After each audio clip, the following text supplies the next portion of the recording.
Most self-improvement content tells you what to do, but it doesn't actually help you understand why you struggle to do it. Have you noticed that every plan you make to change your life starts off with you waking up a completely different person tomorrow? Tomorrow you'll wake up early, you'll exercise, you'll eat healthy, you'll meditate, then you'll take a cold shower. You'll suddenly become perfectly focused, perfectly disciplined. But you never follow through. Here's the crazy part. It's not your fault. It's because you're building plans for the person that you wish you were instead of building plans for the person that you actually are today. Today, I will teach you literally exactly how to make plans that you will actually follow through with. So an important thing to understand is that when you see other people be disciplined and do all the right habits, you are seeing what they do externally, and then you try to copy what they do the way that they do it. There's two issues with that. The first one, treating habits as universal solutions instead of personalized adaptations. Each person has a different version of a habit because it's been built around their motivations, impulses, and circumstances. People see what disciplined people do and try to replicate that behavior. So they assume that discipline is a set of actions, when in reality discipline is actually a system, and the actions are just a surface layer. So what actually matters is whether the underlying systems exist in you. So you need to craft your habits around what is natural for you and how you work. You need to craft your habits around your impulses and your desires and your goals. And the second mistake is aiming too damn high. You should make changes that are easier to implement. What people do, they say that they want to start meditating for 20 minutes, so they want to start working out for an hour every single day, 7 days a week. This is too ambitious, it is too difficult for them to implement and sustain. So what you should actually do is aim lower than you want to aim. Take much smaller, less dramatic steps. Make changes you are actually willing to make. Decrease the bad habits by an amount you are willing to decrease them. And increase the good habits by an amount you are willing to increase them. You might think it is not enough, and that's another problem. You want to go right from 0% to 100%. You forget about literally everything in between. Progress is progress. So aim lower than you want to aim, and you will actually start to see progress. But there are a few things that you should do before trying to implement this advice. Aiming too high is pretty common in the self-improvement community, and there is actually a lack of self-awareness. So I'll teach you how to fix that. First, you have to do something that's pretty difficult. You need to accept where you are right now.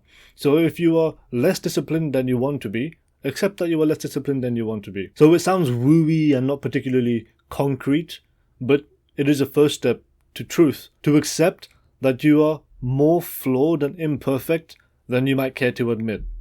Once you can do that, you can start building plans that are actually at your level. Because the biggest mistake people make when they go to try to inculcate new habits, they aim too high. You can make changes in your life. It will be a little bit longer on a time frame, but you will be able to stick with it. You will be consistent. And 1 month from now, you could be 10 times more disciplined.